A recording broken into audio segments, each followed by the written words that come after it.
Hi all. இன்னைக்கு economic continue பண்ணலாம். நம்ம லாஸ்ட் வீடியோவில் ஃபிஸ்கல் பாலிசியோட எண்ட் பண்ணியிருப்போம்னு நினைக்கிறேன். நெக்ஸ்ட் டாபிக் என்னன்னா federal finance and finance commission. இது ரெண்டையும் நம்ம ஒன்றாவே பார்த்துடலாம். Because central state relation finance ரிலேட்டடாக மணி மேட்டரில் கவர்மெண்ட் எப்படி இருக்காங்க அப்படிங்கிறத தான் நம்ம இந்த ரெண்டு டாபிக்லேயும் பார்க்க போகிறோம். இது வந்து என்னென்ன நடக்கும், ஐ மீன் எந்த மாதிரி டேக்ஸ் வந்து யூனியன் கவர்மெண்ட் யூஸ் பண்ணுவாங்க, எது ஸ்டேட் கவர்மெண்ட்டுக்கு கொடுப்பாங்க. அதே மாதிரி ஃபினான்ஸ் கமிஷன் இது வந்து ஒரு கான்ஸ்டிடியூஷனல் பாடி. இந்த பாடி எதுக்கு இருக்கு, என்ன ரெக்கமெண்டேஷன் கொடுப்பாங்க, அது மாதிரி இது ரெண்டையும் கிளப் பண்ணி நம்ம இந்த வீடியோவில் பார்த்துடலாம். ஓகேங்களா? இந்த வீடியோ கொஞ்சம் லென்த்தியாக போகும், மேபி ஒரு 40 மினிட்ஸ்க்கு மேலே போகலாம். நீங்கள் வேணும்னா பிரேக் எடுத்து இந்த வீடியோ பாருங்க. ஓகேங்களா? கண்டினியூஸாக பார்க்க முடியல அப்படின்னா. ஃபர்ஸ்ட் வந்து ஃபெடரல் ஃபினான்ஸ். ஃபெடரல்னா நம்மளுக்கு தெரியும், ரெண்டு கவர்மெண்ட் இருப்பாங்க, கரெக்டுங்களா? அவங்களுக்குள்ள நடக்கிற அந்த டிரான்சாக்ஷன். அப்போ ஃபினான்ஸ் அப்படின்னா ஃபினான்ஷியல் டிரான்சாக்ஷன். ஓகேங்களா? இப்போ நம்மளுக்கு தெரியும் இந்தியா வந்து ஃபெடரல் கண்ட்ரி. அப்போ யூனியன் கவர்மெண்ட்னு இருக்கும், ஸ்டேட் கவர்மெண்ட்னு இருப்பாங்க, கரெக்டுங்களா? இந்த ரெண்டு கவர்மெண்ட்டும் ஃபங்க்ஷன் ஆகணும் அப்படின்னா அவங்களுக்கு அமௌண்ட் வேணும், மணி வேணும். அந்த மணி வந்து அவங்களுக்கு இன்கமாக வரும். ஆனால் அதிகமான சோர்ஸ் யார்கிட்ட இருக்கும் அப்படின்னா யூனியன் கவர்மெண்ட் கிட்ட தான் இருக்கும். பிகாஸ் அவங்க ஆன் தி ஹோல் எல்லாத்தையுமே பார்க்கணும், எல்லா ஸ்டேட்டையும் பார்க்கணும், ரிலீஃப் கொடுக்கணும். And at the same time அவங்க நிறையா பாலிசி ஸ்கீம்ஸ் கொண்டு வரணும். ஸோ அவங்க கிட்ட தான் அதிகமான ரெவின்யூ சோர்ஸ் இருக்கும். ஆனால் அதுக்குன்னு ஸ்டேட் கவர்மெண்ட்டு அமௌண்ட் மணி இல்லாமல் ஃபங்க்ஷன் ஆக முடியாது. அதனால இவங்களுக்கு கொடுப்பாங்க. ஸோ இண்டிபெண்டன்ஸ்க்கு அப்புறமா பார்த்தீங்க அப்படின்னா ஒவ்வொரு டைம் பீரியட்ல ஒவ்வொரு மாதிரி இந்த டிரான்சாக்ஷன் நடந்துட்டு இருந்துச்சு. ஓகேங்களா? அதை பற்றி நம்ம இதில் பார்க்கலாம். இது வந்து நான் 12th ஸ்டாண்டர்ட் எக்கனாமி புக்லேருந்து கொஞ்சம் எடுத்திருக்கேன். அதுக்கப்புறமா ஃபினான்ஸ் கமிஷனை பற்றி பிஎஸ்ஆர் இந்தியா அப்படின்னு ஒரு வெப்சைட் இருக்கும். ஓகேங்களா? அந்த வெப்சைட்டில் அந்த கமிட்டி ரிப்போர்ட்ஸ் எல்லாம் உங்களுக்கு கொடுத்துருப்பாங்க. ஸோ உங்களுக்கு வேணும்னா அங்கே போய் ரெஃபர் பண்ணிக்கோங்க. அண்ட் தென் 12th எக்கனாமி புக்லேருந்து கொஞ்சம் ரெஃபர் பண்ணியிருக்கேன். அதுக்கப்புறமா ரெஃபரன்ஸ் புக் நான் உங்களுக்கு சொன்னேன் இல்லைங்களா, எக்கனாமி ரெஃபரன்ஸ் புக், அதில் வந்து கொஞ்சம் டீட்டெயில்ஸ் எடுத்திருக்கேன். ஓகேங்களா? மூணையும் கிளப் பண்ணி தான் இந்த கண்டென்ட் கொடுத்துருக்கேன். First point, federal finance refers to the system of assigning the sources of revenue to the central as well as state governments for the efficient discharge of their respective function. So federal finance na என்ன சொல்ல வருது? Source of revenue. ஓகேங்களா? Revenue சோர்ஸை சென்ட்ரலுக்கு கொடுக்கணுமா ஸ்டேட்டுக்கு கொடுக்கணுமா அப்படிங்கிற மெத்தடாலஜியை தான் நம்ம வந்து ஃபெடரல் ஃபினான்ஸ் அப்படின்னு சொல்கிறோம். ஓகேங்களா? ஃபிஸ்கல் ஃபெடரலிசம் அப்படிங்கிற டேர்ம் எதை மீன் பண்ணுது அப்படின்னா இந்த ரிலேஷன்ஷிப்பை தான் டேர்ம் பண்ணுது. அதாவது சென்ட்ரல் கவர்மெண்ட்டுக்கும் ஸ்டேட் கவர்மெண்ட்டுக்கும் மணி மேட்டர் டாக்ஸேஷன் ரிலேட்டடாக என்ன ரிலேஷன்ஷிப் இருக்கோ அதை நம்ம ஃபிஸ்கல் ஃபெடரலிசம் அப்படின்னு சொல்லுவோம். இந்த வேர்டை ஃபர்ஸ்ட் காயின் பண்ணது யார் அப்படின்னா ரிச்சர்ட் மஸ்கிரேவ். எப்போனா 1959. ஓகேங்களா? இந்த ஃபிஸ்கல் ஃபெடரலிசம் ரிலேட்டடாக ஏதாச்சும் மெயின்ஸ் வந்துச்சுன்னா, கொஸ்டின் வந்துச்சுன்னா இந்த இது யூஸ் பண்ணிக்கலாம். ஓகேங்களா? இந்த ஃபேக்டர் இது வந்து ஸ்கூல் புக்கில் இருக்கிறது. ஓகேங்களா? Principles of federal finance. Federal finance நம்ம பார்த்தோம், ரிலேஷன்ஷிப் இருக்கிறது சென்ட்ரல் கவர்மெண்ட்டுக்கும் ஸ்டேட் கவர்மெண்ட்டுக்கும். அப்போ அதுக்குன்னு ஒரு பிரின்சிபல்ஸ் இருக்கணும். பிரின்சிபல்ஸ்னா ஒரு செட் ஆஃப் ரூல்ஸ், இல்லைன்னா எப்படி சொல்லலாம், இப்படிதான் இருக்கணும்னு ஒரு ஃப்ரேம் ஒர்க். ஓகேங்களா? அதுதான் பிரின்சிபல்ஸ்ன்னு சொல்றோம். ஃபர்ஸ்ட் என்னன்னா பிரின்சிபல் ஆஃப் இண்டிபெண்டன்ஸ். இப்போ ஸ்டேட் கவர்மெண்ட்டுக்குன்னு இப்போ நம்ம ஒரு ரெவென்யூ சோர்ஸ் கொடுக்குறோம் அப்படின்னா அதை இண்டிபெண்டா நம்ம வந்து ஃபங்க்ஷன் ஆக விடணும். அடுத்தது பிரின்சிபல் ஆஃப் ஈக்விட்டி. அதாவது யூனியன் கவர்மெண்ட் கிட்டே எல்லாத்தையுமே வச்சுக்காம ஒரு அளவுக்கு நாமினலா பிரிச்சு கொடுக்கணும். ஃபார் எக்ஸாம்பிள் இப்போ டிஃபென்ஸ் எல்லாம் நம்மளால பிரிச்சு கொடுக்க முடியாது. ஆனா ஃபார் எக்ஸாம்பிள் இந்த பேப்பர், எலக்ட்ரிசிட்டி, இந்த மாதிரி விஷயங்களை நம்ம ஸ்டேட் கவர்மெண்ட் கிட்ட விட்டுறலாம். ஸோ அது மாதிரி பிரிக்கிறது வந்து ஈக்குவலா பிரிக்கணும் அப்படிங்கிறது தான். அடுத்தது யூனிஃபார்மிட்டி. இப்போ சென்ட்ரல் கவர்மெண்ட் இருப்பாங்க, ஸ்டேட் கவர்மெண்ட், யூனியன் டெரிட்டரிஸ் எல்லாம் இருப்பாங்க. ஸோ யூனிஃபார்மா பிரிக்கணும். ஒரு ஸ்டேட்ல எலக்ட்ரிசிட்டி ஸ்டேட் கவர்மெண்ட் கிட்ட, இன்னொரு ஸ்டேட்ல எலக்ட்ரிசிட்டி வந்து யூனியன் கவர்மெண்ட் கிட்ட, அப்படி எங்கேயும் பிரிக்கக்கூடாது. பிகாஸ் எல்லா ஸ்டேட்டையும் ஈக்குவலா பார்க்கணும் அப்படிங்கிறது தான் இந்த principle of uniformity. Principle of adequacy. அதாவது அந்த ஸ்டேட் கவர்மெண்ட் அவங்க பீப்புளுக்காக பண்ண நினைக்கிறத பண்ண முடிகிற அளவுக்கு அவங்களுக்கு பிசிக்கல் ஸ்ட்ரென்த் இருக்கணும். ஓகேங்களா? அதாவது அவங்களால பண்ண முடியணும். எல்லாத்துக்குமே யூனியன் கவர்மெண்ட்டை மட்டுமே கேட்குற மாதிரி டிபெண்டா வச்சுக்க கூடாது. அடுத்தது principle of physical access. In case அவங்களுக்கு அமௌண்ட் தேவைப்படுது, மணி தேவைப்படுது, ஏதாச்சும் எமர்ஜென்சி ஆர்எல்ஸ் இல்லைன்னா அவங்க அலோகேட் பண்ண மணியே பத்தல பீப்புளுக்கு அப்படின்னாலுமே ஆக்சஸ் இருக்கணும். சென்ட்ரல் கவர்மெண்ட் கிட்ட போய் கேட்கக்கூடிய அந்த மெக்கானிசம் இருக்கணும். அடுத்தது principle of integration and coordination. So state கவர்மெண்ட்டும் நேஷனல் கவர்மெண்ட்டும் சேர்ந்து செலவு பண்ற விஷயங்கள்ல கோஆர்டினேஷன் இருக்கணும். இப்போ ஸ்கீம் இருக்கு, அந்த ஸ்கீம் சென்ட்ரல் ஸ்கீம், ஆனா ஸ்டேட் கவர்மெண்ட் தான் இம்ப்ளிமெண்ட் பண்ண போறாங்கன்னா மணி ரிலேட்டடாகவும் அவங்களுக்குள்ள கோஆப்ரேஷன் கரெக்டாக இருக்கணும். பிரின்சிபல் ஆஃப் எஃபிஷியன்சி, பிரிச்சு கொடுக்கறது எஃபிஷியண்டா இருக்கணும். நேம் சேக்குக்காக சும்மா பேரளவுக்கு இதெல்லாம் உங்களுக்கு சோர்ஸ்னு நம்ம கொடுக்காம உண்மையாலுமே அது சோர்ஸ்னால அவங்களுக்கு பெனிஃபிட் இருக்கான்னு பார்த்து கொடுக்கணும். அடுத்தது பிரின்சிபல் ஆஃப் அட்மினிஸ்ட்ரேட்டிவ் எக்கனாமி, அதாவது அவங்க ஒரு சில சோர்சஸை வந்து அவங்க ஃபுல் அண்ட் ஃபுல் மெயின்டைன் பண்ணிக்கிற மாதிரி இருக்கணும். ஃபார் எக்ஸாம்பிள் இப்போ லேண்ட் டேக்ஸ் இருக்கு, இல்ல ப்ராப்பர்ட்டி டேக்ஸ், வாட்டர் டேக்ஸ், இதெல்லாம் இருக்கு கரெக்டுங்களா? இதெல்லாம் யாரு மெயின்டைன் பண்ணுவா? State government. அதுல வந்து சென்ட்ரல் கவர்மெண்ட் எந்த ஒரு ஒப்பீனியன் இல்ல ரூல்ஸ் எதுவும் சொல்ல மாட்டாங்க. பிகாஸ் எல்லா அட்மினிஸ்ட்ரேட்டிவ் பவருமே அந்த ஸ்டேட் கவர்மெண்ட் கிட்ட கொடுத்துருப்பாங்க. பிரின்சிபல் ஆஃப் அக்கௌண்டபிலிட்டி, ஜஸ்ட் பிரிச்சு கொடுத்துட்டேன் இனி நீ பாத்துக்கணும் அப்படிங்கிற மாதிரி இல்லாம அவங்கள அக்கௌண்டபிளா வச்சிருக்கணும். இப்ப இந்த கவர்மெண்ட்டுக்கு கொடுத்த அமௌண்ட் பீப்புள் கிட்ட போகுதா அப்படின்னா அக்கௌண்டபிளா பார்க்கணும். இது எல்லாம் தான் ஃபெடரல் ஃபினான்ஸோட பிரின்சிபல்ஸ். இப்போ நான் உங்களுக்கு ஸ்டேட் கவர்மெண்ட்டை வச்சு சொன்னேன் கரெக்டுங்களா? சென்ட்ரல் கவர்மெண்ட் ஸ்டேட் கவர்மெண்ட் கிட்ட அலோகேட் பண்ணும்போது இதெல்லாம் இருக்கணும் அப்படின்னு. இப்போ இந்த அக்கௌண்டபிலிட்டி, ஃபிஸ்கல் ஆக்சஸ், யூனிஃபார்மிட்டி, இதெல்லாம் பார்த்தீங்கன்னா ஸ்டேட் கவர்மெண்ட் சென்ட்ரல் கவர்மெண்ட் கிட்ட கேட்பாங்க. லைக் அவங்களுக்கு நீங்க இவ்வளோ பண்ணியிருக்கீங்க, எங்களுக்கு ஏன் பண்ணல? ஆல்வேஸ் எங்களுக்கு இவ்வளோ அலோகேட் பண்ணீங்க, நாங்க இவ்வளோ பெஸ்டா அதை யூஸ் பண்ணி இந்த மாதிரி இம்ப்ரூவ்மெண்ட் கொண்டு வந்திருக்கோம் ஸ்டேட்ல. ஆனா நேஷனல் கவர்மெண்ட் நீங்க வந்து இவ்வளோ ஃபண்ட் வச்சிருக்கீங்க, ஆனா நீங்க எதுவுமே பண்ணல. இந்த மாதிரி கொஸ்டினும் கேட்பாங்க. இதுதான் ஃபெடரல் ஃபினான்ஸோட பிரின்சிபல். ஓகேங்களா? இது ஒன் வே கிடையாது, டூ வே எல்லாமே நடக்கும். ஓகேங்களா? அடுத்தது டிவிஷன் ஆஃப் பவர்ஸ். இந்த டாபிக் லைட்டா பாலிட்டி எக்கனாமி ரெண்டு மிக்ஸ் ஆன மாதிரி இருக்கும். ஸோ இதுல கொஞ்சம் ஆர்டிகல்ஸ், கான்ஸ்டியூஷனல் டேர்ம்ஸ் இதெல்லாமே வரும். ஓகேங்களா? டிவிஷன் ஆஃப் பவர்ஸ், நம்ம கான்ஸ்டிடியூஷனே பவரை டிவைட் பண்ணி கொடுக்குது. லெஜிஸ்லேட்டிவ்னாலும் சரி, ஃபினான்ஷியல்னாலும் சரி, அட்மினிஸ்ட்ரேஷன்னாலும் சரி, அவங்களுக்குன்னு ஒரு ஒர்க்கை பிரிச்சு கொடுத்துருக்கு. கரெக்டுங்களா? ஸ்கெட்யூல் 7th ஸ்கெட்யூல்ல தான் நம்மளுக்கு இதுக்கான சோர்ஸ் இருக்கு. இப்ப பாத்தீங்கன்னா union list, state list, concurrent லிஸ்ட்னு 3 லிஸ்ட் இருக்கு. இது என்ன டினோட் பண்ணுது அப்படின்னா யார் யாரு என்னென்ன வேலை பார்க்கணும் அப்படின்னு சொல்லுது. இப்ப யூனியன் லிஸ்ட்ல இருக்கிறதுக்கு லா தேவைப்படுது, இல்ல டாக்ஸேஷன் தேவைப்படுது, ரெகுலேஷன் ஏதாச்சும் ரெகுலேட் பண்ணணும், அந்த மாதிரி எதுனாலுமே யூனியன் கவர்மெண்ட் பார்லிமெண்ட் தான் அதை பத்தி எதுவா இருந்தாலும் பண்ணணும். அதுவே இங்க நம்ம ஸ்டேட் லிஸ்ட் கீழே கொடுத்துருக்கோம் இல்லைங்களா? இது வந்து ஸ்டேட் லெஜிஸ்லேச்சர் தான் டாக்ஸ் போடுறது, அதுக்கப்புறமா அதற்கு லா மேக் பண்றது, எல்லா பவரும் அவங்க கிட்ட இருக்கும். கான்கரண்ட் வந்து பாத்தீங்கன்னா ஸ்டேட்டும் பண்ணலாம், யூனியன் கவர்மெண்ட்டும் பார்லிமெண்ட்டும் பண்ணலாம். ஆனா இப்போ ஒரு ஸ்டேட் கவர்மெண்ட்லயும் ஒரு லா இருக்கு, பார்லிமெண்ட்லயும் லா இருக்கு. இது ரெண்டும் கிளாஷ் ஆகுதுன்னா பார்லிமெண்ட் லா தான் கடைசியில வின் பண்ணும். ஓகேங்களா? இது நம்ம பாலிட்டிலேயே கொஞ்சம் பார்த்துருப்போம். ஸோ அங்க வந்து இது லா ரிலேட்டடா பார்த்துருப்போம். இங்க அந்த லாக்கு பதிலாக டாக்ஸேஷன் போட்டிங்கன்னா வேலை முடிச்சுது. ஓகேங்களா? ஸோ யூனியன் சோர்சஸ், இப்போ யூனியன் கவர்மெண்ட்டுக்கு என்னெல்லாம் சோர்ஸ்ன்னு பார்த்தோம்னா கார்பரேஷன் டேக்ஸ், அதுக்கப்புறமா கஸ்டம்ஸ் டியூட்டி, டொபாக்கோக்கான excise duty, foreign loans, union கவர்மெண்ட்டோட ப்ராப்பர்ட்டிஸு, அதுக்கப்புறம் இன்கம் டேக்ஸு, அதுக்கப்புறமா பார்த்தீங்கன்னா நியூஸ் பேப்பரு, அதில் வர ஆடுக்கான டேக்ஸு, இது எல்லாமே யூனியன் கவர்மெண்ட்டோட இன்கம் சோர்ஸாக இருக்கு. ஓகேங்களா? இப்போ நம்மளுக்கு டேக்ஸ்ன்னு பார்த்தோம், டியூட்டின்னு பார்த்தோம், அடுத்து எக்ஸைஸ். இது மூணுக்கு என்ன வித்தியாசம்னா, டேக்ஸ்னா அது வந்து எல்லா சிட்டிசனுக்கும் அப்ளிகபிள். இப்போ இன்கம் டேக்ஸ்னா எல்லா சிட்டிசனுமே இதுக்கு மேல நீங்க இந்த பர்டிகுலர் அமௌண்ட்டுக்கு மேல ஏர்ன் பண்றீங்கன்னா எல்லாமே டேக்ஸ் ஒரே மாதிரி கட்டணும், இவ்வளோ பர்சன்டேஜ் கட்டணும் அப்படிங்கிறது. டியூட்டி அப்படின்னு பார்த்தீங்க அப்படின்னா இது வந்து மாறுபடும், ஒவ்வொரு ப்ராடக்ட்டுக்கும் தகுந்த மாதிரி மாறும். ஓகேங்களா? அதுதான் டியூட்டி. எக்ஸாக்டா எப்படி சொல்லலாம் அப்படின்னா இது வந்து டெம்பரவரியா தான் இருக்கும். ஓகேங்களா? அதே மாதிரி இது வந்து எல்லாத்துக்குமேலாம் இருக்காது. ஃபார் எக்ஸாம்பிள் டியூட்டி வந்து எப்போ வரும் அப்படின்னா டொமஸ்டிக்கா ப்ரொடியூஸ் ஆகிற குட்ஸ்க்கு வந்து பிரச்சனை வரும்.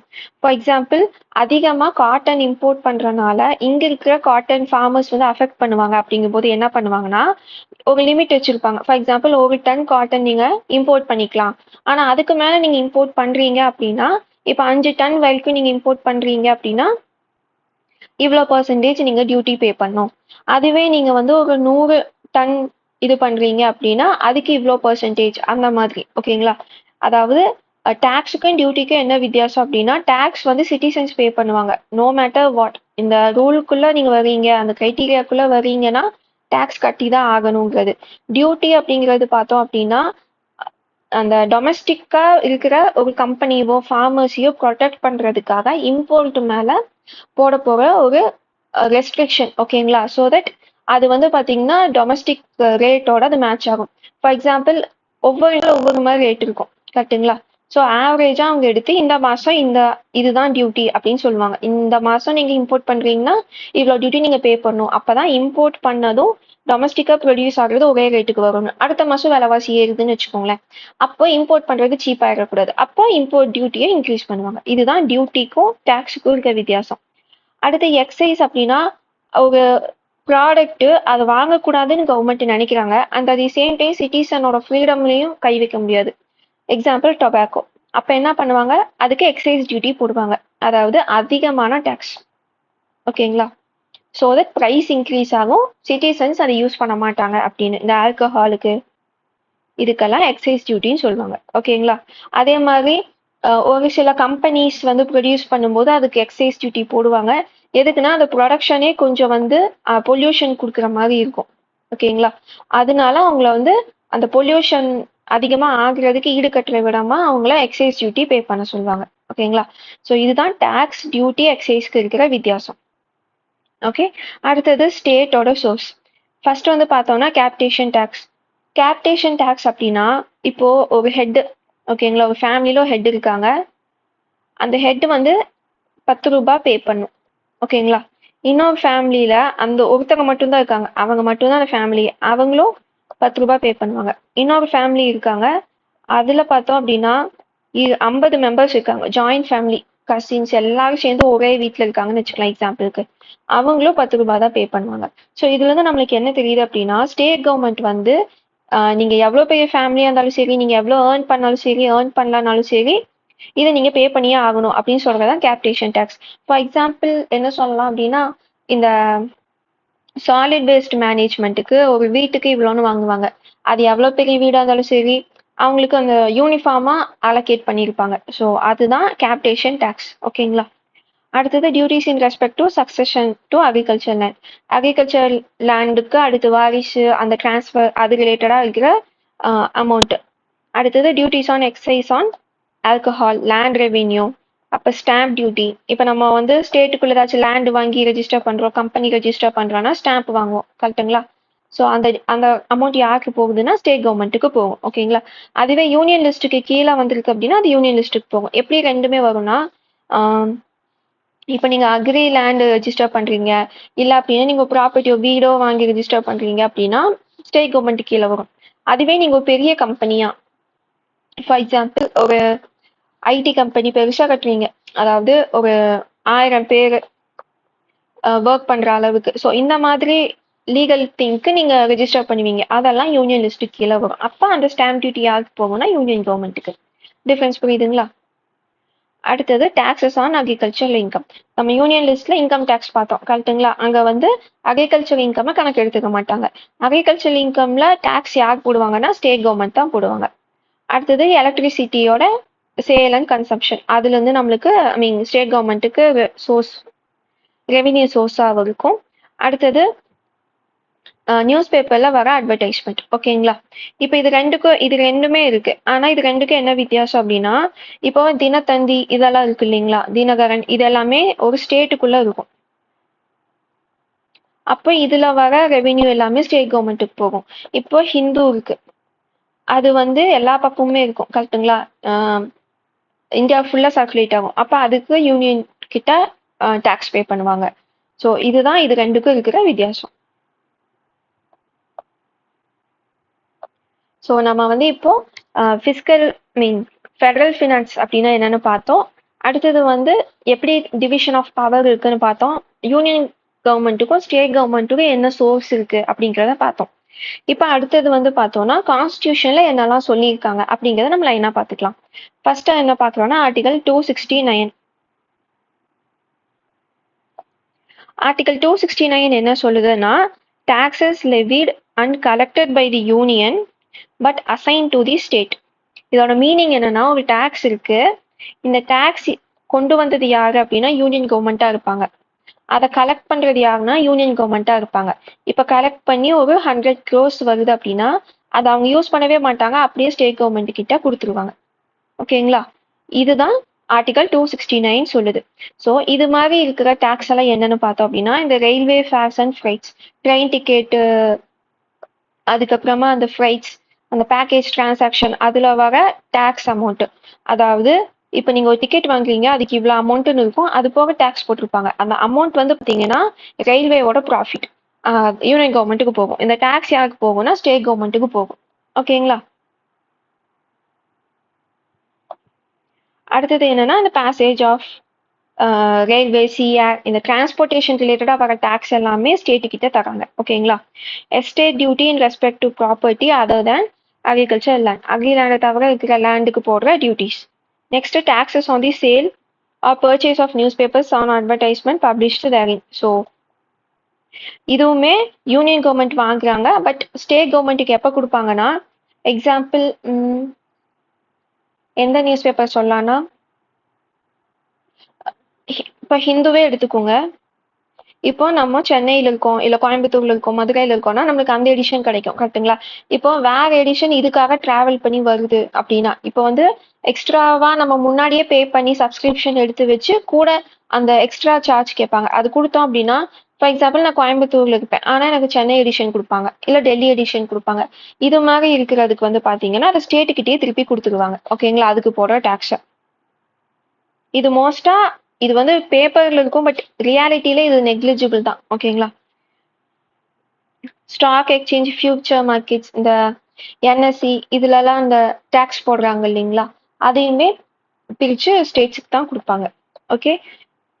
ஸோ ஆர்டிகல் 269 என்ன சொல்லுதுன்னா, யூனியன் கவர்மெண்ட் எல்லா வேலையும் செஞ்சு அதோட பெனிஃபிட்டை ஸ்டேட்டுக்கு கொடுக்குற மாதிரி, பேசிக்கலி அதுக்கான லா மேக் பண்றது, அது கலெக்ட் பண்ற ஆளுங்களை அப்பாயிண்ட் பண்ணி சேலரி கொடுக்கறது எல்லாமே யூனியன் கவர்மெண்ட் பண்ணி காசை மட்டும் கொண்டு வந்து ஸ்டேட் கவர்மெண்ட் கிட்ட கொடுத்துருவாங்க. ஓகேங்களா? அதுதான் ஆர்டிகல் 269. அடுத்தது ஆர்டிகல் 268. இது என்னன்னா duties levied by the union but collected and appropriated by the states. இது என்னன்னா லா மட்டும் நான் போட்டுறேன், பேலன்ஸ் எல்லாம் நீங்க பாத்துக்கோங்கன்னு சொல்றது. யூனியன் கவர்மெண்ட் வந்து இப்படி ஒரு டேக்ஸ் போடணும்னு சொல்லிடுவாங்க, அதை கலெக்ட் பண்ணி யூஸ் பண்றது எல்லாமே ஸ்டேட்ஸ். ஓகேங்களா? இப்போ இங்க டியூட்டிஸ்னு இருக்கு. நான் அப்ளை சொன்ன டியூட்டினா இம்போர்ட்டை குறைக்கிறதுக்காக நம்ம போடுற ஒரு டேக்ஸ் மாதிரியான ஒரு விஷயம். ஸோ தட் இங்க இருக்கவங்க அஃபெக்ட் ஆக மாட்டாங்க அப்படின்னு. டியூட்டினா ஈக்குவாலிட்டி கொஞ்சம் என்ஷோர் பண்றதுக்காக, இல்லைன்னா வீக்கர் செக்ஷனை சேஃப்கார்ட் பண்றதுக்காக அந்த கான்செப்ட். ஓகேங்களா? அப்ப இங்க டியூட்டிஸ்னு இருக்கே, இதுக்கு முன்னாடி பேஜ்லயே நம்ம பார்த்தோம் டியூட்டிஸ்னு வந்துருக்கு, எஸ்டேட் டியூட்டி இது மாதிரிலாம் வருது இல்ல. அது இதுல என்ன சொல்லலாம் அப்படின்னா, ஒரு லேண்ட் இருக்கு, நீங்க போய் ரெஜிஸ்டர் பண்றீங்க. இப்ப நீங்க ஒரு 5 சென்ட் ரெஜிஸ்டர் பண்றீங்கன்னா நீங்க ஒரு சின்ன லேண்டை வச்சிருக்கீங்க, நீங்க அவ்வளோ பெரிய வெல்த்தியான பர்சன் கிடையாது. இப்ப நீங்க போய் ஒரு 100 ஏக்கரா ரெஜிஸ்டர் பண்றீங்கன்னா, இப்போ இவங்க 2 பேத்துக்கும் ஒரே மாதிரி ட்ரீட் பண்ணா அது நம்ம வயலேட் பண்ற மாதிரி இருக்கும். கரெக்ட்டுங்களா? அதாவது ஒரு சின்ன அமௌண்ட்டை வச்சு ஒருத்தவங்க ஒரு ப்ராப்பர்ட்டி வாங்கணும்னு நினைக்கிறவங்களுக்கும் பெருசா invest பண்றவங்களுக்கும் வித்தியாசப்படுத்தணும்.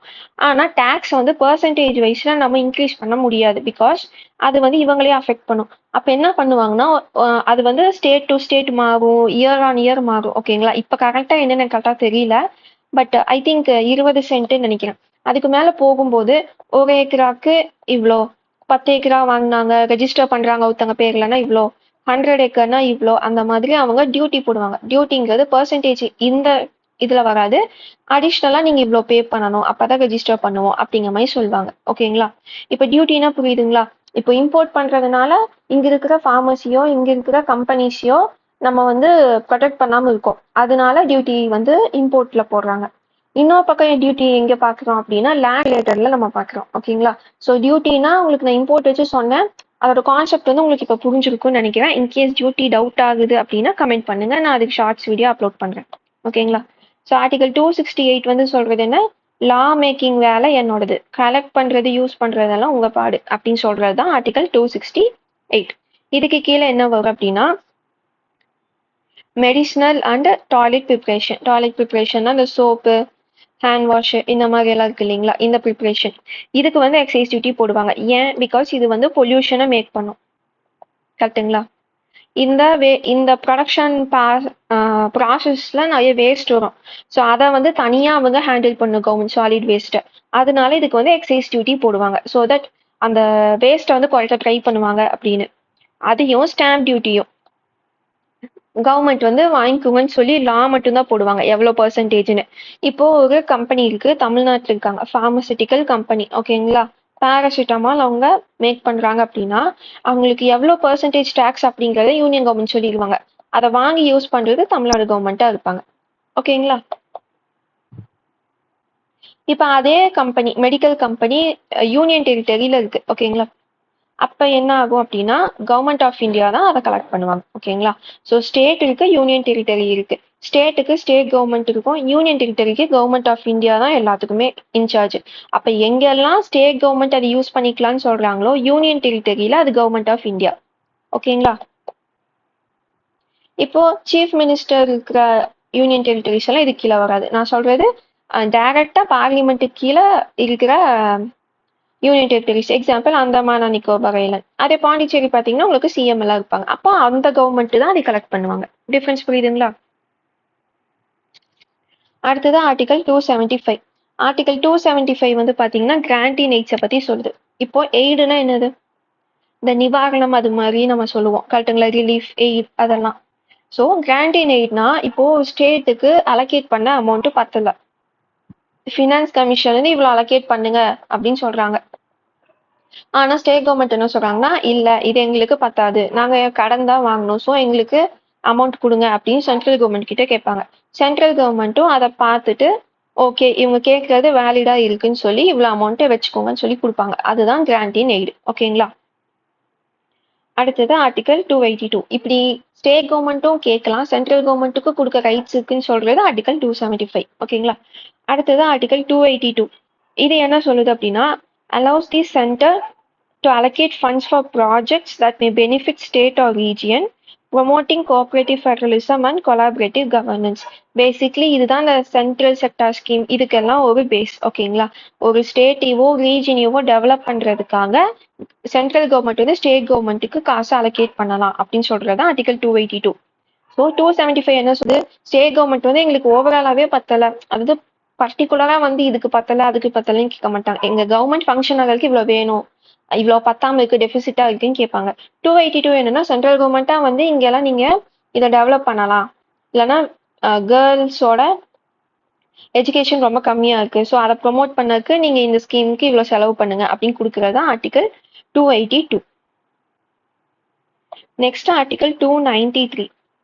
borrowing powers, requiring states to seek the center's consent for new loans if they have outstanding central loans, significantly impacting state fiscal autonomy. So article 293 வந்து ஃபுல் அண்ட் ஃபுல் ஸ்டேட் கவர்மெண்ட்டோட லோனை பற்றி பேசுது. ஓகேங்களா? Basically என்ன சொல்லுதுன்னா central government permission இல்லாமல் நீங்கள் வந்து ஒரு லோனை வந்து ரைஸ் பண்ணக்கூடாது. அதாவது இப்போ ஸ்டேட் கவர்மெண்ட்டுக்கு காசு பத்தலைன்னா ஃபர்ஸ்ட் லோனா சென்ட்ரல் கவர்மெண்ட் கிட்ட வாங்குவாங்க, அதை வந்து அவங்க திருப்பி பே பண்ணிட்டு இருப்பாங்க. இப்போ அதுவே நிறைய மிச்சம் இருக்கு, கடன் நிலுவையில் இருக்குன்னா சென்ட்ரல் கவர்மெண்ட் கிட்ட பெர்மிஷன் கேட்காம இவங்க வேற எந்த லோனையுமே வாங்கக்கூடாது. ஓகேங்களா? வெளியே பேங்க்ல எங்கேயுமே லோன் ஸ்டேட் கவர்மெண்ட் வந்து வாங்கக்கூடாது அப்படின்னு சொல்றதுதான் ஆர்டிகல் 293. ஸோ இது வந்து பாத்தீங்க அப்படின்னா ஸ்டேட்டோட பிசிக்கல் ஆட்டோனாமியை அஃபெக்ட் பண்ணுது. கரெக்டுங்களா? ஒரு ஸ்டேட்டா உங்களுக்கு காசு பத்தல நான் லோன் வாங்க போறேன்னு சொன்னா நீ வாங்கக்கூடாதுன்னு சொல்ற பவர் சென்ட்ரல் கவர்மெண்ட் கிட்ட இருக்கு. அப்போ அதோட அட்டானாமி அது வந்து அஃபெக்ட் ஆகுது. அட்டானாமினா இந்த சுயாட்சி அது வந்து அஃபெக்ட் ஆகுது அப்படிங்கிற மாதிரி. ஓகேங்களா? அடுத்தது இப்போ டிரான்ஸ்ஃபர் நம்ம பார்த்தோம், கரெக்டுங்களா? ஸோ அது வந்து ரெண்டு டைப்பா நம்ம பிரிக்கலாம். எப்படின்னா ஸ்டாட்யூட்டரினா அதுக்கு ஒரு லீகல் பேசிஸ் இருக்கு, நான் ஸ்டாட்யூட்டரி அப்படின்னா அதுக்கு ஒரு லீகல் பேசிஸ் கிடையாது. ஸோ ஸ்டாட்யூட்டரினா என்னன்னா net tax revenues and grant in aids from the to statutory transfers to the central government. அதாவது ஃபினான்ஸ் கமிஷன் ரெக்கமெண்டேஷனுக்கு கீழேயும் கிராண்ட் இன் எய்ட்ஸுக்கு கீழேயும் சென்ட்ரல் கவர்மெண்ட் ஸ்டேட் கவர்மெண்ட் கிட்ட கொடுக்குறத ஸ்டாட்யூட்டரி டிரான்ஸ்ஃபர்னு சொல்லுவோம். நான் ஸ்டாட்யூட்டரி டிரான்ஸ்ஃபர்னா இந்த ஸ்கீமுக்காக கொடுக்குறத நம்ம நான் ஸ்டாட்யூட்டரின்னு சொல்லுவோம். டிஃபரன்ஸ் புரியுதுங்களா?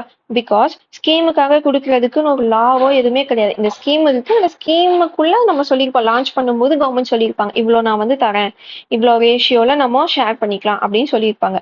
ஆனா இது வந்து பாத்தீங்கன்னா பை டிஃபால்ட் பண்ணி தான் ஆகணும். கான்ஸ்டிடியூஷனலாவே இதை வந்து பண்ணி தான் ஆகணும்.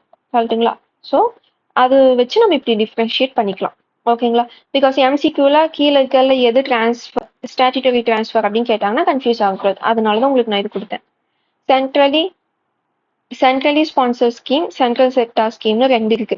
இது ரெண்டுக்கும் என்ன வித்தியாசம் அப்படின்னா, சென்ட்ரலி ஸ்பான்சர் ஸ்கீம்ல சென்டரும் ஸ்டேட் கவர்மெண்ட் ரெண்டு பேரும் சேர்ந்து அதுல மணி இன்வெஸ்ட் பண்ணுவாங்க.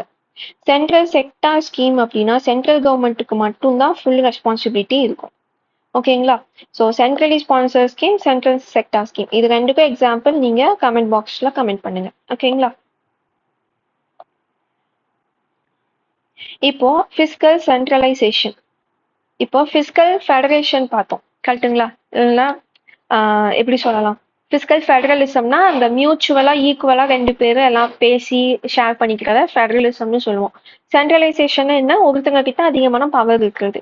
அப்ப ஃபிஸ்கல் சென்ட்ரலைசேஷன் அப்படின்னா மணி ரிலேட்டடா ஒரு கவர்மெண்ட் கிட்ட அதிகமான பவர் போகுது அப்படின்னா அதை வந்து ஃபிஸ்கல் சென்ட்ரலைசேஷன் சொல்லுவோம்.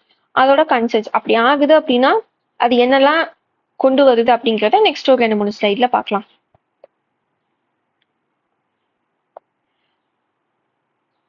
இங்க பாத்தீங்கன்னா reduced financial transfers to the state. இப்போ இதனால என்ன ஆகுது, இப்போ இவ்வளோ அமௌண்ட் வந்து கலெக்ட் பண்றாங்க சென்ட்ரல் கவர்மெண்ட். இது இவ்வளோ நாள் இது வந்து ஸ்டேட் கவர்மெண்ட்டுக்குன்னு வச்சுட்டு இருந்ததை சடனா இல்லை இது வரைக்கும் சென்ட்ரல் கவர்மெண்ட்டுக்கு, இதுதான் ஸ்டேட்னா என்ன ஆகுது, இது வந்து சென்ட்ரலைசேஷனா, பிகாஸ் அதிகமான அமௌண்ட் வந்து சென்ட்ரல் கவர்மெண்ட் கிட்ட இருக்கு, ஒரு கவர்மெண்ட் கிட்டயே போகுது.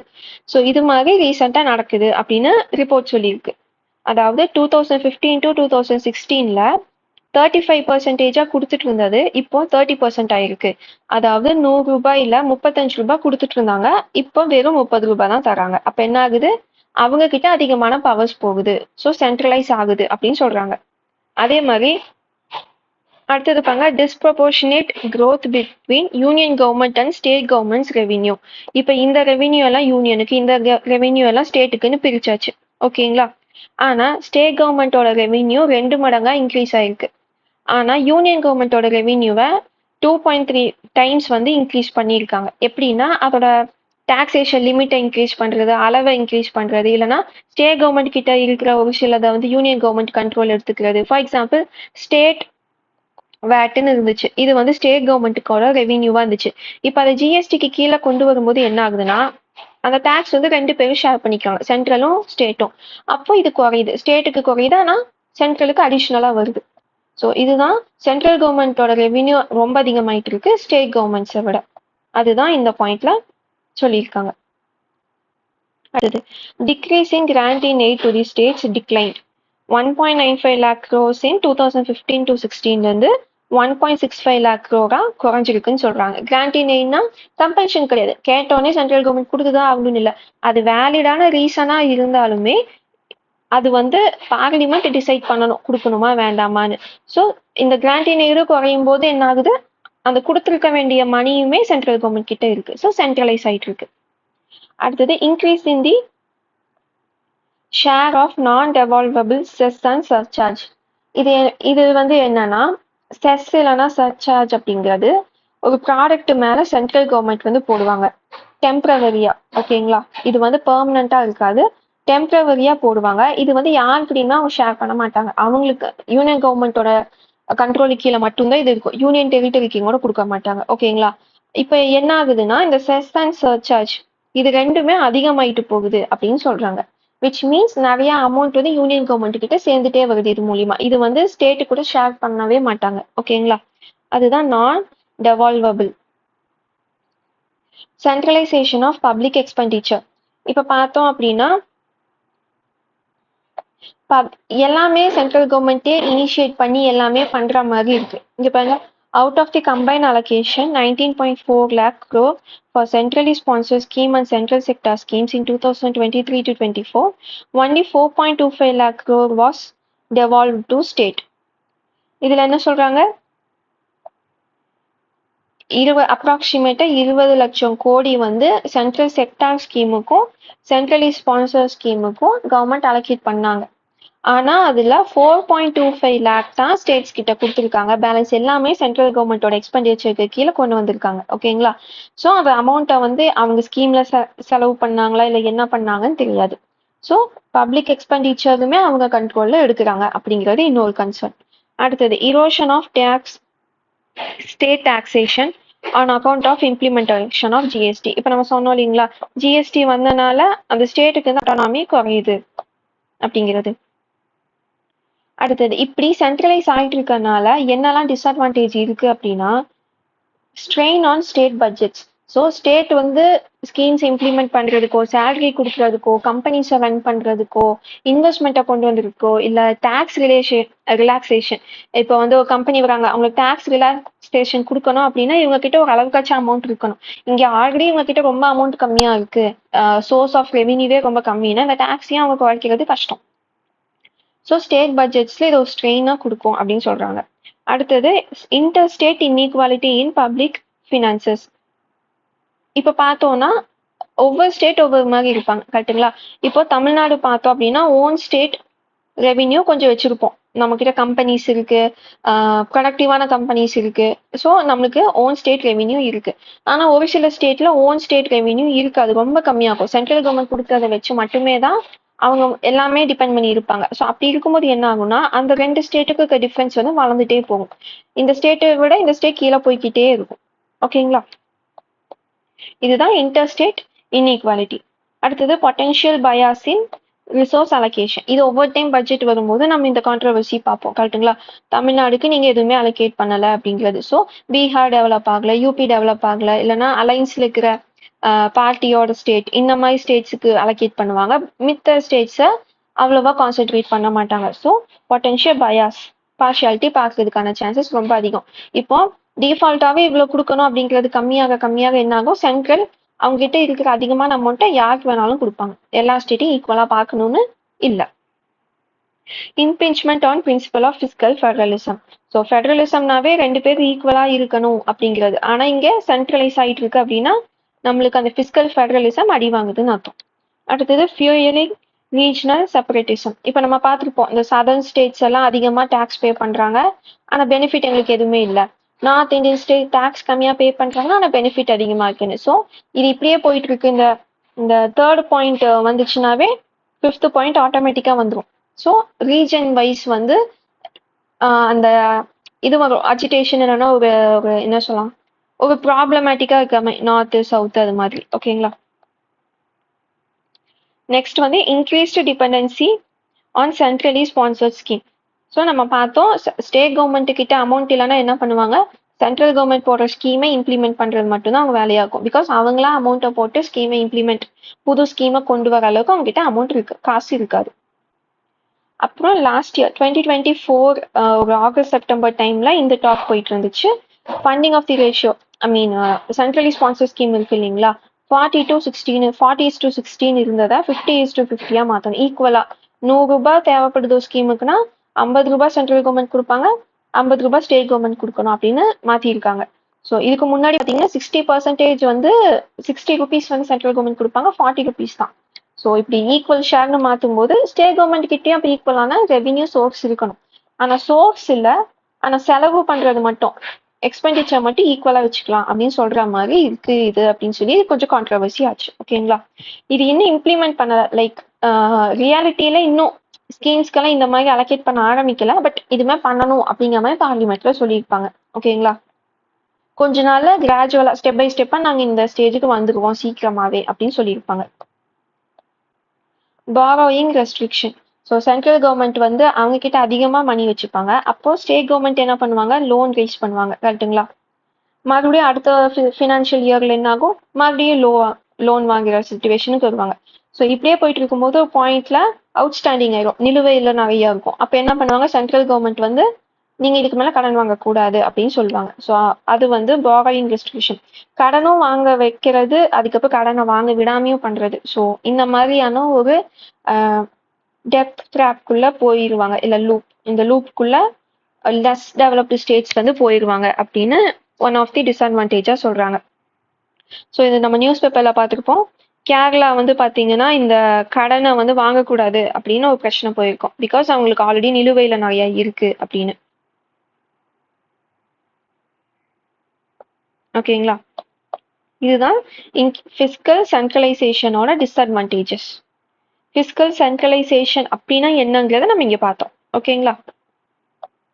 அடுத்தது ரீசெண்டா என்ன நடந்துட்டு இருக்கு அப்படின்னா ஃபிஸ்கல் ஃபெடரலிசம்ல vertical tax devolution, horizontal distribution இது ரெண்டும் பார்க்கலாம்.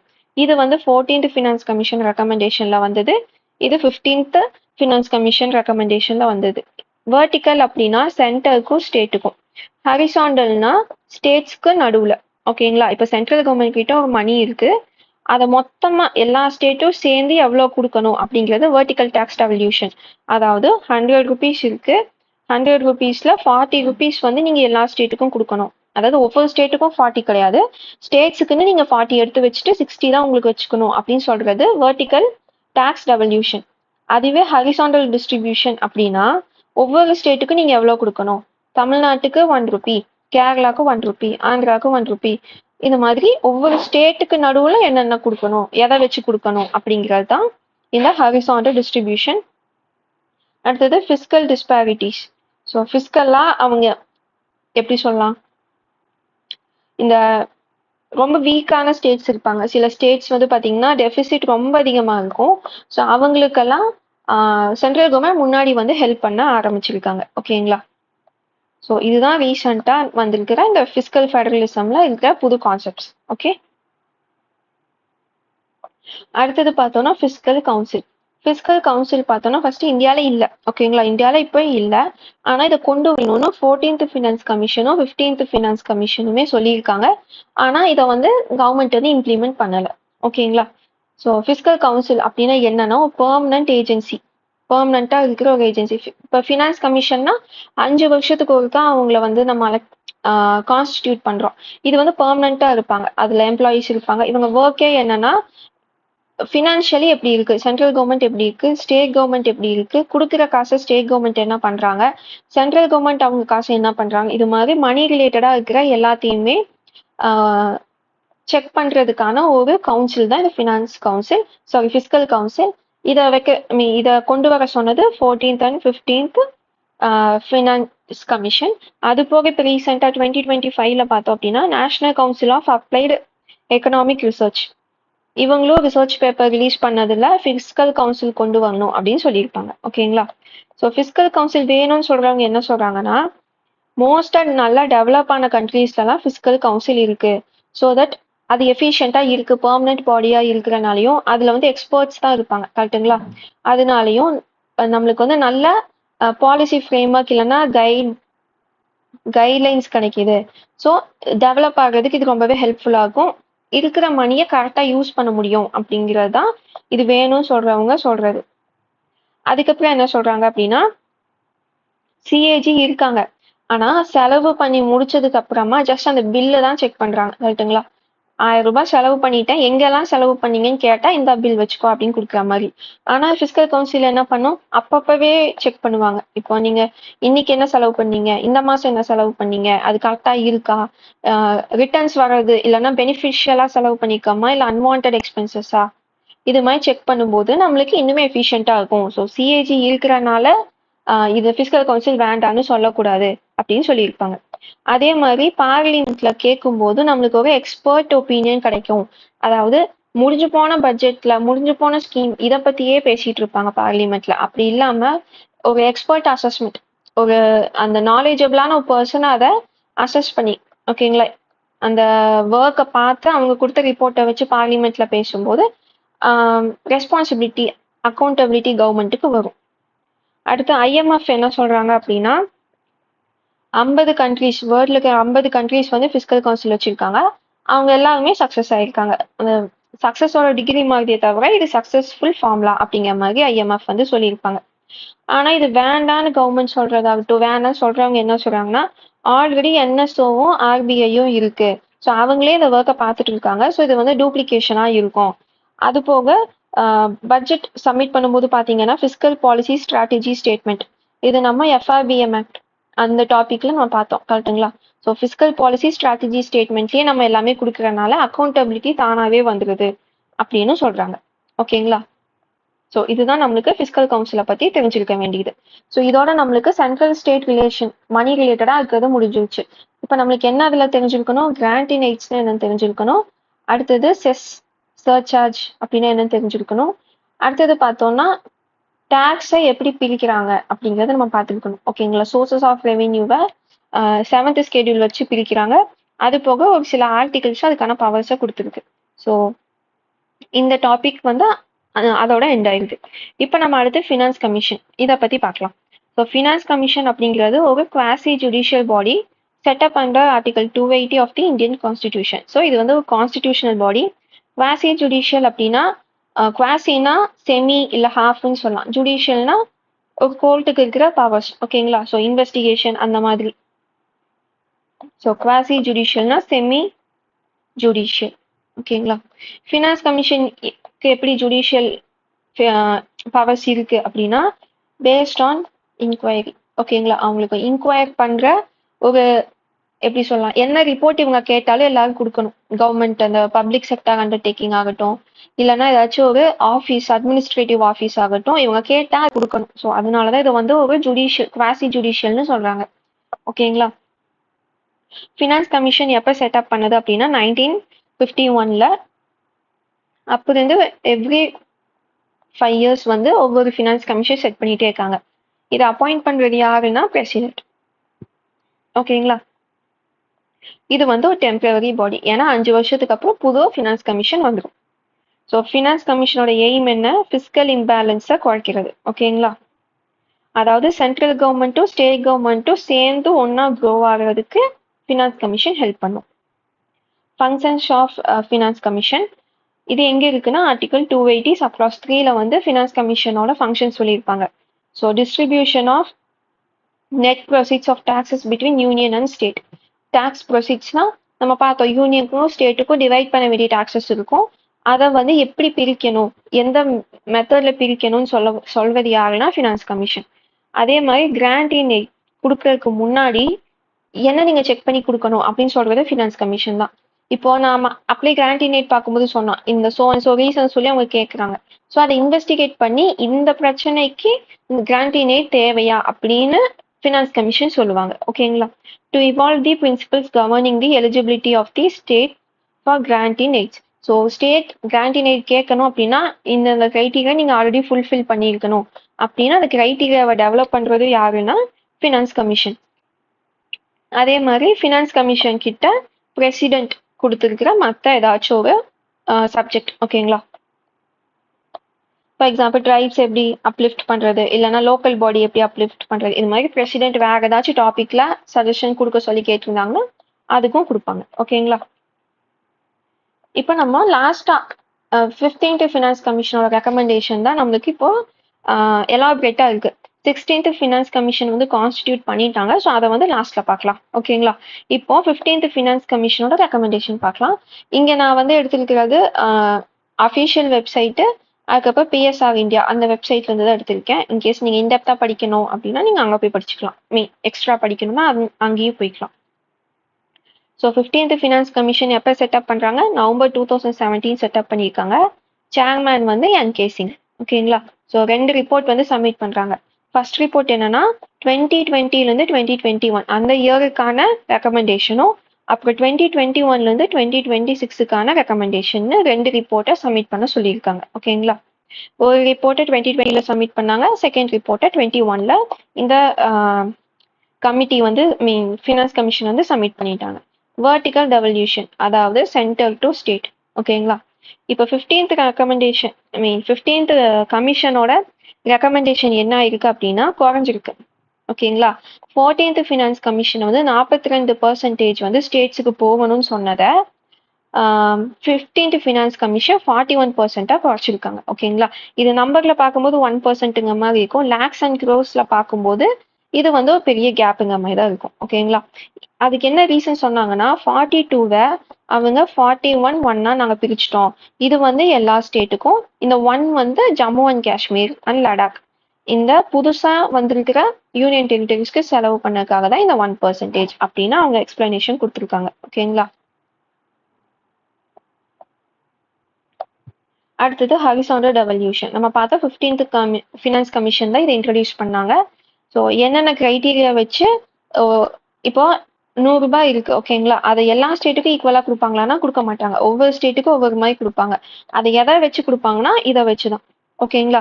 ஸோ இதை வச்சு ஒவ்வொரு ஸ்டேட்டுக்கும் மார்க் போடுவாங்க. அந்த மார்க்குக்கு தகுந்த மாதிரி அவங்களுக்கு மணி வரும். ஓகேங்களா? ஃபர்ஸ்ட் பாத்தீங்கன்னா இன்கம் டிஸ்டன்ஸ், அதாவது per capita income. Per capita income யாருக்கு கம்மியா இருக்கோ அவங்களுக்கு அதிகமான ஷேர் வரும் அப்படின்னு இது சொல்லுது. வெயிட்டேஜ் என்னன்னா 45%. அடுத்தது demographic performance. So 2011 population data வச்சு ஃபர்டிலிட்டி ரேஷியோ ஃபர்டிலிட்டி ரேட்டை குறைச்சிருக்கிற ஸ்டேட்டுக்கு அதிகமான மார்க். ஓகேங்களா? So income distance per capita income கம்மியா இருந்துச்சுன்னா மார்க் அதிகம். அதுவே டெமோகிராஃபிக்னா ஃபர்டிலிட்டி ரேட் கம்மினா மார்க் அதிகம். ஓகேங்களா? இதுக்கு வெயிட்டேஜ் என்ன 12.5%. அடுத்தது forest and ecology. So dense ஃபாரஸ்டோட டென்சிட்டி ஒரு ஸ்டேட்டு கூடயும் மற்ற ஸ்டேட்ஸ் கூட கம்பேர் பண்ணும்போது எப்படி இருக்குங்கிறத வச்சு மார்க்ஸ் போடுவாங்க. இது வந்து 10%. அடுத்தது டாக்ஸ் அண்ட் ஃபிஸ்கல் எஃபர்ட்ஸ். இது வந்து எப்படின்னா ஓன் டாக்ஸ் ரெவென்யூ. ஓகேங்களா? இப்போ தமிழ்நாடுக்கு ஓன் டாக்ஸ் ரெவென்யூன்னு இருக்கும், ஜிடிபின்னு இருக்கும். கரெக்டுங்களா? பட்ஜெட்ல நம்ம பார்த்தோம் ஓன் டாக்ஸ் ரெவென்யூ, ஜிடிபி. இப்போ பாப்புலேஷன்ல இது டிவைட் பண்ணோம்னா ரெண்டுக்கும் பர் கேபிட்டா வருமா? ஸோ இது ரெண்டுக்கும் இருக்க டிஃப்ரென்ஸை பேஸ் பண்ணி மார்க் போடுவாங்க. ஸோ இதுக்கோட வெயிட்டேஜ் 2.5. ஸோ இது என்ன சொல்ல வருது அப்படின்னா ஓன் டாக்ஸ் ரெவென்யூக்கும் ஜிடிபி பர் கேபிட்டாக்கும் பெருசா டிஃப்ரென்ஸ் இல்லைன்னா என்ன அர்த்தம்? அந்த ஸ்டேட் வந்து ஃபினான்ஷியலி ரொம்ப பவர்ஃபுல்லா இருக்குன்னு அர்த்தம். அப்போ அவங்களுக்கு கம்மியான அமௌண்ட் கொடுத்தா போதும் அப்படிங்கிறது தான் இதோட மீனிங். ஓகேங்களா? ஸோ இதோட வெயிட்டேஜ் 2.5%. அடுத்தது ஏரியா. ஸ்டேட்டோட ஏரியா சைஸ் பெருசா இருக்குன்னா ஆப்வியஸ்லி அங்க அமௌண்ட்டும் அதிகமா கொடுக்கணும். ஏன்னா அங்க நிறைய நேச்சுரல் ரிசோர்ஸும் இருக்கு, பீப்புளும் இருப்பாங்க அப்படிங்கிற கான்செப்ட்ல. இதுக்கு ஏரியா சைஸ் ஆஃப் தி ஸ்டேட்டுக்கு வெயிட்டேஜ் வந்து 15%. அடுத்தது பாப்புலேஷனோட வெயிட்டேஜும் 15% தான். 2011 சென்சஸ் பேஸ் பண்ணி பாப்புலேஷனுக்கு அலோகேட் பண்ணுவாங்க. ஸோ எவ்வளோ பாப்புலேஷன் இருக்காங்களோ அவ்வளோ அலோகேட் பண்ணுவாங்க. இப்போ டெமோகிராஃபிக்னு என்ன சொன்னோம்? கம்மி ஃபர்டிலிட்டி ரேட்னா அதிகமான காசு. பாப்புலேஷன் எப்படின்னா எவ்வளோ பாப்புலேஷன் இருக்கோ அதிகமான பாப்புலேஷன்னா அதிகமான மணி, கம்மி பாப்புலேஷன்னா கம்மி மணி. ஓகேங்களா? இந்த ஆறு கிரைட்டீரியா வச்சு தான் ஒவ்வொரு ஸ்டேட்டுக்கும் டிஃப்ரெண்ட்டாக அலோகேட் பண்ணுறாங்க. ஓகேங்களா? ஸோ 14th ஃபினான்ஸ் கமிஷனில் என்ன இருந்துச்சு, 15th ஃபினான்ஸ் கமிஷனில் என்ன இருக்கு, அது வந்து இந்த டேப்லோ காலம்ல இருக்கு. ஓகேங்களா? இப்போ இங்கே பார்த்தோம்னா 14th ஃபினான்ஸ் கமிஷன்ல இந்த ஹரிசாண்டல் டிஸ்ட்ரிபியூஷன் இருக்குன்னு நம்ம பார்த்தோம். ஆனால் 15th ஃபினான்ஸ் கமிஷன்ல தானே இது நம்மளுக்கு வந்திருக்கு அப்படின்னு நம்ம பார்த்தோம். அப்படின்னா 14th ஃபினான்ஸ் கமிஷன்ல ஸ்ட்ரிக்டா வெயிட்டேஜ் அது மாதிரி எதுவும் ஃபாலோ பண்ணிருக்க மாட்டாங்க. எப்படி சொல்லலாம், ஓவராலா டெவலப்மெண்ட்டை பார்த்து தான் கொடுத்துருப்பாங்க. ஓகேங்களா? அதை வச்சு எப்படி இருந்தாலும் ஒவ்வொரு வருஷமும் சென்டருக்கும் ஒவ்வொரு ஸ்டேட்டுக்கும் கொடுத்துதான் இருக்கும். கரெக்டுங்களா? அந்த ரூல்ஸ் கொண்டு வந்தது 15th ஃபினான்ஸ் கமிஷன். இதுக்கு முன்னாடியுமே கொடுத்துட்டு இருந்தோம். 14, 13 ஃபர்ஸ்ட் ஃபினான்ஸ் கமிஷன்ல இருந்து ஒவ்வொரு ஸ்டேட்டுக்கும் ஒவ்வொரு மாதிரி கொடுத்துட்டு இருந்தோம். அதை வந்து ரிவர்ஸ் இன்ஜினியரிங் பண்ணி பார்க்கும்போது நம்மளுக்கு இந்த ஐடியா வருது. ஓகேங்களா? ஸோ இது நம்மளுக்கு என்ன டிஃப்ரென்ஸ் தெரியுது? 14th ஃபினான்ஸ் கமிஷன் வந்து 1971 பாப்புலேஷன் எடுத்திருக்காங்க. 15th ஃபினான்ஸ் கமிஷன் பார்த்தோம்னா 2011 பாப்புலேஷன் எடுத்திருக்காங்க. ஓகேங்களா? அடுத்தது ஃபாரஸ்ட் கவர் பார்த்தோம் அப்படின்னா இங்க 15th கமிஷன் வந்து விட்டுட்டாங்க. அதுக்கு பதிலாக என்ன எடுத்திருக்காங்க, டென்சிட்டியும் வைல்ட் லைஃப் ரெண்டையும் சேர்த்து எடுத்திருக்காங்க. ஓகேங்களா? ஸோ இந்த டிஃப்ரென்ஸ் தான் இதுல இருக்கு. இவ்வளோ இன்டெப்தா பார்க்க வேணாம். இன்கேஸ் அசர்ஷன் அண்ட் ரீசன்ல மேபி கேட்கலாம். பட் அவ்வளோ இன்டெப்தா நீங்க பார்க்க வேணாம். ஜஸ்ட் என்னென்ன இருக்கு அப்படிங்கிறத மட்டும் நீங்க இந்த 6 மட்டும் பார்த்து வச்சுக்கோங்க. இருக்கிறதுலே கம்மி எதுனா டாக்ஸ் அண்ட் ஃபிஸ்கல் எஃபர்ட்ஸ். அதாவது ஒரு ஸ்டேட் நல்லா டெவலப் ஆகுதுன்னா கம்மி அமௌண்ட் தேவைப்படும். கரெக்டுங்களா? அவங்கள பார்த்துப்பாங்க. So tax and fiscal effort. அதிகமான வெயிட்டேஜ் எதுக்கு இருக்குன்னா இன்கம் டிஸ்டன்ஸ். ஓகேங்களா? அடுத்தது ஃபினான்ஸ் கமிஷனோட ரெக்கமெண்டேஷன். இப்போ இது வரைக்கும் பார்த்தது எப்படின்னா அமௌண்ட் வந்து எப்படி ஷேர் பண்ணணும் அப்படின்னு. அது போக என்னென்ன ரெக்கமெண்டேஷன் கொடுத்துருக்காங்க அப்படின்னா ஹெல்த்துக்கு வந்து 8% ஆஃப் தி பட்ஜெட் வந்து இருக்கணும் அப்படின்னு சொல்லியிருக்காங்க. ஓகேங்களா? எப்போ 2022க்குள்ள பட்ஜெட்டோட அமௌண்ட் இவ்வளோ 1000 ருபீஸ் தான் நம்ம பட்ஜெட் அப்படின்னா அதில் 8% வந்து ஹெல்த்துக்காக இருக்கணும் அப்படின்னு சொல்லியிருக்காங்க. அடுத்தது ஃப்ளெக்சிபிலிட்டி இன் சென்ட்ரலி ஸ்பான்சர்டு ஹெல்த் ஸ்கீம்ஸ். அதாவது ரொம்ப ரிஜிடா இல்லாம ஹெல்த் ரிலேட்டட் ஸ்கீம்ஸ் வந்து அவுட்புட்டை பேஸ் பண்ணி தான் இருக்கணும் அப்படின்னு சொல்றாங்க. Which means example number of primary health சென்டர்ஸை இன்க்ரீஸ் பண்ணணும், கரெக்டு தான். ஆனால் அந்த பிரைமரி ஹெல்த் சென்டர்ஸ் எவ்வளோ எஃபிஷியண்டாக இருக்கு அதையும் நம்ம பார்க்கணும் அப்படிங்கிறத இது. ஓகேங்களா? ஸோ இது இன்புட்டா இன்க்ரீஸ் பண்ணால் ஆட்டோமேட்டிக்காக அங்கே எஃபிஷியண்டாக இருக்குன்னு கிடையாது.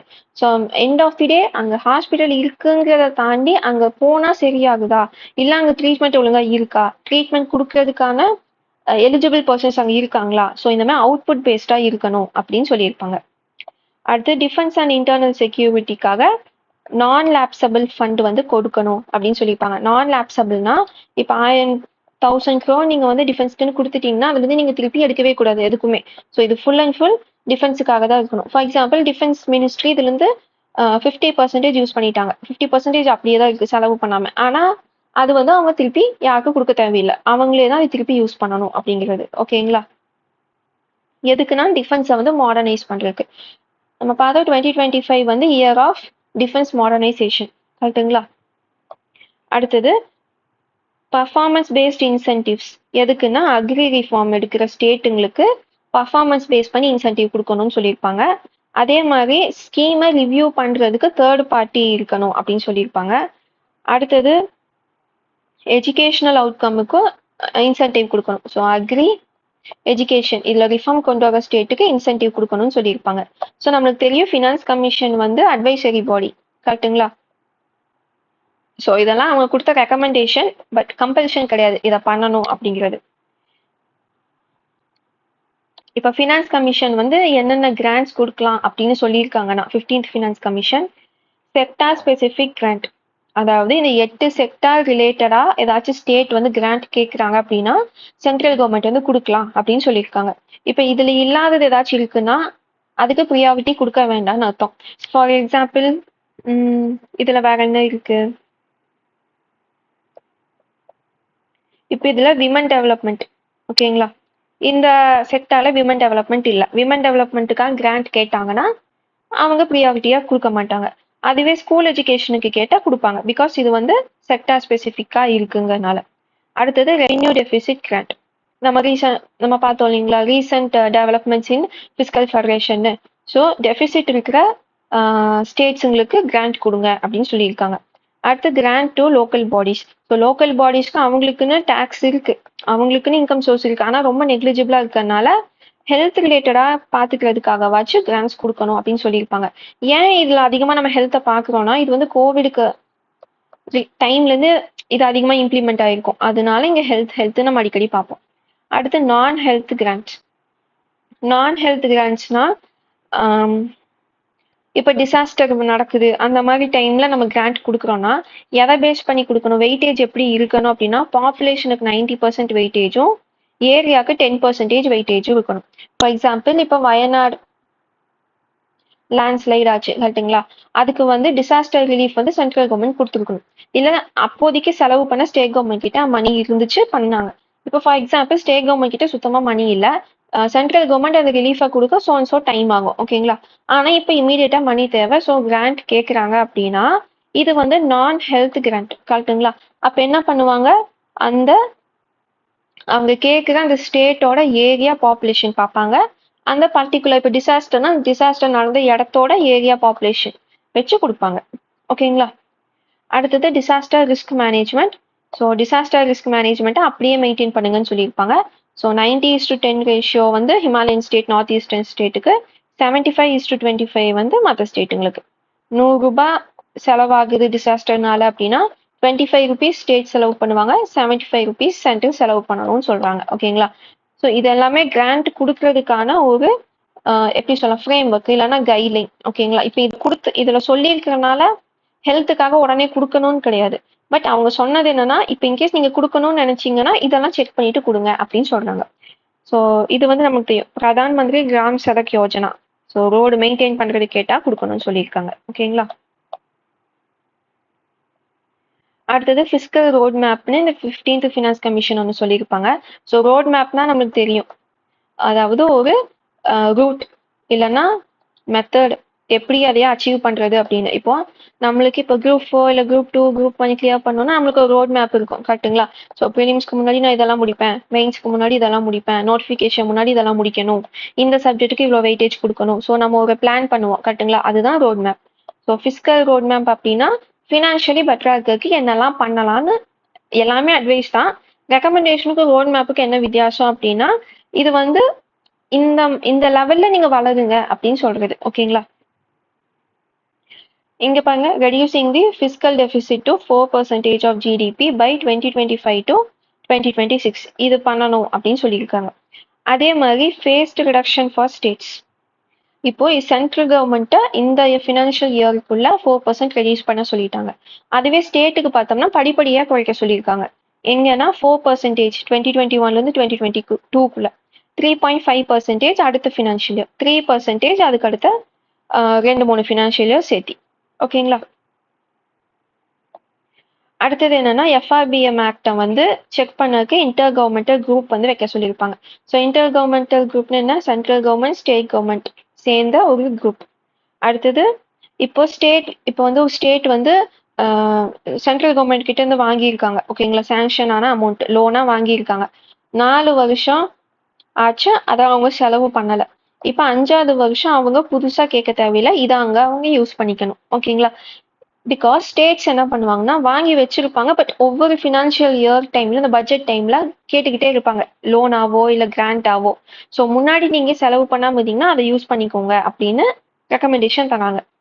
அடுத்தது பவர் செக்டார்ல ரீஃபார்ம் பண்ற ஸ்டேட்டுக்கு அதிகமா கடன் வாங்குற capacity 0.5% of the year GDP வந்து வாங்கிக்கலாம் கடனா, எக்ஸ்ட்ராவா வாங்குறதுக்கு அலோவ் பண்ணணும்னு சொல்றாங்க.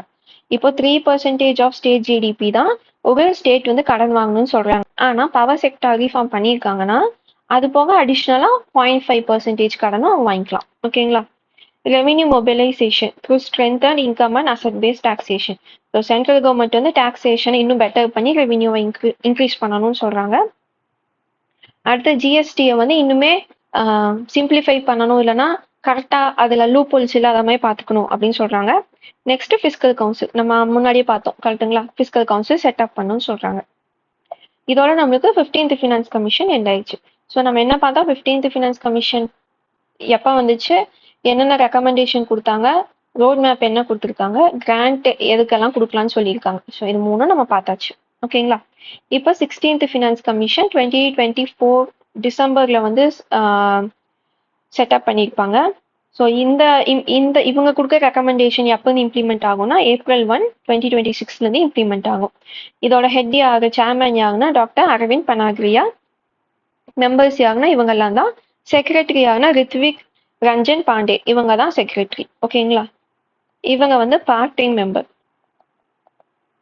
ஓகே, ஸோ ஃபினான்ஸ் கமிஷன்ல பார்ட் டைம் மெம்பர் இருப்பாங்களான்னா இருப்பாங்க. Okay, so 16th finance commission இதை நம்ம பார்த்தது தான், சென்ட்ரல் ஸ்டேட்டுக்கு டிரான்சாக்ஷன் எப்படி இருக்கணும் அப்படின்னு சொல்றது. இப்போ நம்ம லாஸ்டா பார்க்கறது என்னன்னா, இப்போ 16th ஃபினான்ஸ் கமிஷன் வந்திருக்கு, இதோட சேலஞ்சஸ் என்ன அப்படிங்கிறது தான் இது. ஃபர்ஸ்ட் வந்து preserving tax devolution. So states ஒருத்தரை மாற்றி நான் கம்மி டெவலப் ஆயிருக்கேன், நீ கம்மி டெவலப் ஆயிருக்க, மாற்றி பேசிட்டு இருக்காங்க. ஸோ டேக்ஸை வந்து பிரித்து கொடுக்குறது இப்போ ஒரு கான்ட்ரவர்சியாகவே மாறிடுச்சு. பிகாஸ் இப்போ வந்து என்னன்னா கொலேஷன் கவர்மெண்ட் இருக்கு. ஸோ இந்த ஃபினான்ஸ் கமிஷன் ரெக்கமெண்டேஷனை தாண்டியும் நிறைய ரோல் பிளே பண்ணும், அந்த ரியலா ப்ராக்டிக்கலா எவ்வளோ கொடுக்குறாங்க அப்படிங்கிறதுல. ஸோ 16th ஃபினான்ஸ் கமிஷனுக்கு இது ஒரு சேலஞ்ச் இருக்கு. அடுத்து அர்பன் ஃபிஸ்கல் சப்போர்ட். நம்ம அர்பன் ஏரியா டெவலப் ஆயிட்டு இருக்கனால இன்ஃப்ராஸ்ட்ரக்சரும் இப்போ அதிகமா டெவலப் ஆயிட்டு இருக்கு. அப்போ ரேப்பிடா டெவலப் ஆகும்போது அதுக்கு நிறைய மணி தேவைப்படும். இன்ஃப்ராஸ்ட்ரக்சருங்கிறது கேபிட்டல் இன்சென்டிவ். ஸோ 840 பில்லியன் வந்து தேவைப்படுது அடுத்த 10 வருஷத்துக்கு. ஸோ அது எப்படி பிளான் பண்றாங்க அப்படிங்கிறது இவங்களுக்கு இருக்கிற ஒரு சேலஞ்ச். அடுத்து ரீஜனல் டிஸ்பாரிட்டிஸ். நார்த் அண்ட் சவுத்துக்கு இப்போ பார்த்தீங்கன்னா அதிகமா இப்போ அந்த ப்ராப்ளமேட்டிக்கா இருக்கு, சதர்ன் ஸ்டேட்ஸ்க்கும் நார்த்தன் ஸ்டேட்டுக்கும். ஸோ அதை பேலன்ஸ் பண்ணணும், ரெண்டு பக்கமும் சண்டை வராத அளவுக்கு இவங்க பிரிச்சு கொடுக்குற மாதிரி இருக்கணும். அடுத்தது reforming centrally sponsored scheme. So centrally sponsored ஸ்கீமை வந்து ஈக்குவாலிட்டியை பேஸ் பண்ணி 50-50 இருந்தாலும் ரியாலிட்டியில் ஸ்டேட்டுக்கு எவ்வளோ இன்கம் இருக்கோ அதை பேஸ் பண்ணி அவங்க பிரித்து கொடுக்கணும் ஸ்டேட்டுக்கும் சென்டருக்கும். அடுத்தது டிசாஸ்டர் ஃபினான்சிங் இம்ப்ரூவ்மெண்ட். ஸோ இப்போ நம்மளுக்கு தெரியுது ஹீட் வேவ் அதிகமாக வருது, ஃப்ளாஷ் ஃப்ளட் அதிகமாக வருது. ஸோ இப்போ வந்து கிளைமேட் சேஞ்ச்னால டிசாஸ்டர் அதிகமாக வந்துட்டு இருக்கு. அப்போ டிசாஸ்டருக்கு ஃபினான்ஸ் பண்ணுறத 16th ஃபினான்ஸ் கமிஷன் மைண்டில் வச்சு அதுக்கும் அவங்க ஒரு சொல்யூஷன் கொடுக்கணும். அடுத்து டெப்த் அண்ட் ஃபிஸ்கல் ஹெல்த். இப்போ நம்ம பார்த்தோம் சென்ட்ரலைஸ் ஆகுது, ஃபினான்ஸ் ரிலேட்டடாக இருக்கிறது எல்லாமே சென்ட்ரலைஸ் ஆகிட்டு இருக்கும்போது அதிகமாக டெப்ட் வாங்குவாங்க, கரெக்டுங்களா? ஸோ அதை எப்படி தடுக்கிறது, அதுக்கு எந்த மாதிரி மெத்தடை வந்து ஃபாலோ பண்ணும், அதுவும் இந்த ஃபினான்ஸ் கமிஷனுக்கு முன்னாடி இருக்கிற ஒரு சேலஞ்ச். அடுத்தது ஃப்ரீபி கல்ச்சர். இப்போ பார்த்தீங்கன்னா எல்லா ஸ்டேட்டுமே முக்கால்வாசி ஸ்டேட் வந்து ஃப்ரீபீஸ் தராங்க. ஃப்ரீபீஸ் வந்து யூஸ்ஃபுல்லாக கொடுத்தா பிரச்சனை இல்லை, பட் ஒரு லெவலுக்கு மேலே ஃப்ரீபீஸ் போகும்போது பார்த்தீங்கன்னா இன்ஃப்ளேஷன் வந்து அதிகமாகும். ஏன் இன்ஃப்ளேஷன் அதிகமாகும்னா, ஃபார் எக்ஸாம்பிள் இப்போ நீங்கள் ஒரு 1000 rupees வச்சுருக்கீங்க. இப்போ நீங்கள் கேஸ் வந்து வாங்குறீங்க, அதுக்காக ஒரு 200 rupees செலவு பண்ணிட்டீங்க அப்படின்னா உங்ககிட்ட எவ்வளோ இருக்கும்? 800 rupees இருக்கும். அந்த 800 rupees தான் நீங்கள் போய் செலவு பண்ணுவீங்க. இப்போ கவர்மெண்ட் வந்து இப்போ இந்த சிலிண்டரை ஃப்ரீயாக தராங்கன்னு வச்சுக்கலாமே.